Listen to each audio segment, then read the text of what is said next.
ఉంటుంది.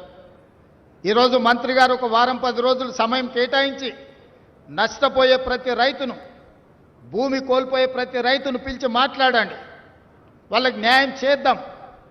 వాళ్ళని collector గారితోని undertaking ఇప్పించండి, మంచి నష్టపరిహారం ఇద్దాం.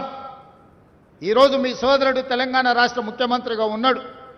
మీకు నష్టం జరిగితే మాకు నష్టం జరిగినట్టే, పాలమూరు రైతాంగానికి నష్టం జరిగితే నాకు, శ్రీహరికి, పర్ణికమ్మకు అందరికీ నష్టం జరిగినట్టే. మీ నష్టాన్ని ఎట్టి పరిస్థితుల్లో మేము నష్టం జరగనివ్వం. మీకు న్యాయం చేసే బాధ్యత నాది.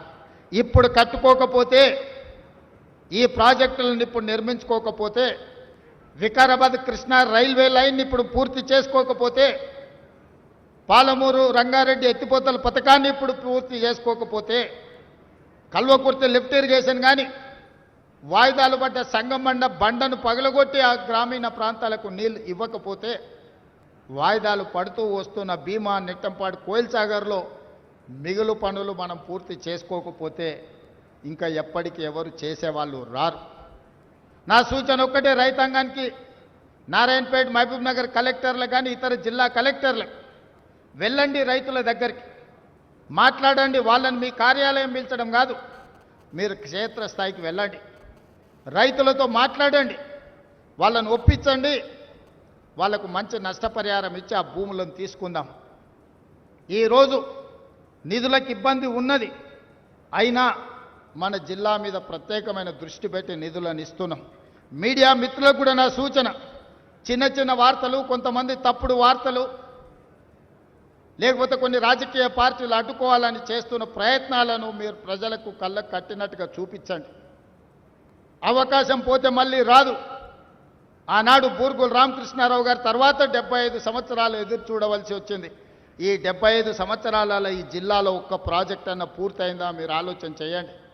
ఉమ్మడి రాష్ట్రంలోనే కాదు, తెలంగాణ రాష్ట్రంలో కూడా మన జిల్లాలో ప్రారంభించిన ప్రాజెక్టులు పూర్తి కాకపోవడానికి కారణం నాయకత్వ లోపము, నాయకత్వ నిర్లక్ష్యము, నిధుల అలసత్వం కాదా?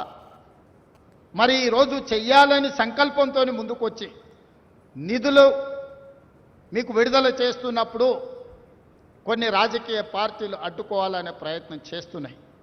ఈ అడ్డుకోవాలనే ప్రయత్నాన్ని మీడియా మిత్రులు మీరు అడ్డుకోండి. ఇది మన జిల్లాకు మనం చేసుకుంటున్న మేలు, మన జిల్లాను మనం అభివృద్ధి చేసుకుంటున్నాం. మీరు కూడా ఈ ప్రాంత రైతాంగం కుటుంబాలే, మీకు కూడా ఈ జిల్లాను అభివృద్ధి చెయ్యాలి. ఈ జిల్లా బాగుపడాలంటే రెండు ప్రధానమైన విషయాలు. మొదటిది ఎడ్యుకేషన్, రెండవది ఇరిగేషన్. దేశ స్వతంత్రం వచ్చినప్పుడు పండిత్ జవహర్లాల్ నెహ్రూ గారి రెండింటి మీదనే ఫోకస్ పెట్టింది. ఆనాడు కరువును ఎదుర్కోవడానికి ఇరిగేషన్ ప్రాజెక్టులు, ఈరోజు కట్టిన ప్రాజెక్టులు నాగార్జున సాగర్, శ్రీశైలం, ఎస్ఆర్ఎస్పి లాంటి ప్రాజెక్టులు తెలంగాణ ప్రాంతంలో పండిత్ జవహర్లాల్ నెహ్రూ గారు ప్రారంభించారు. ఈనాడు ఉన్న యూనివర్సిటీలన్నీ కూడా పండిత్ జవహర్లాల్ నెహ్రూ గారే ఈ దేశంలో ప్రారంభించారు. కాబట్టి ఐఐటీల నుంచి ఐఐఎంల వరకు ఈరోజు మన పిల్లలు చదువుకుంటారు. ఈ రెండే పాలమూరి యొక్క తలరాతను మారుస్తాయి, వలసలను ఆపుతాయి, ఈ ప్రాంతం అభివృద్ధి చెందుతుంది. ఇంతకుముందు మిత్రుడు మధుసూదన్ రెడ్డి చెప్పినట్టు బ్రహ్మోస్ మిసైల్కు సంబంధించిన పరిశ్రమను ఇక్కడ తెస్తే, బ్రహ్మోస్ మిసైల్ ఇక్కడనే ఉత్పత్తి జరిగితే దాని చుట్టూత పరిశ్రమలు వస్తాయి. ఆ పరిశ్రమల్లో కూడా వేలాది మంది మన పిల్లలకు ఉద్యోగాలు వస్తాయి.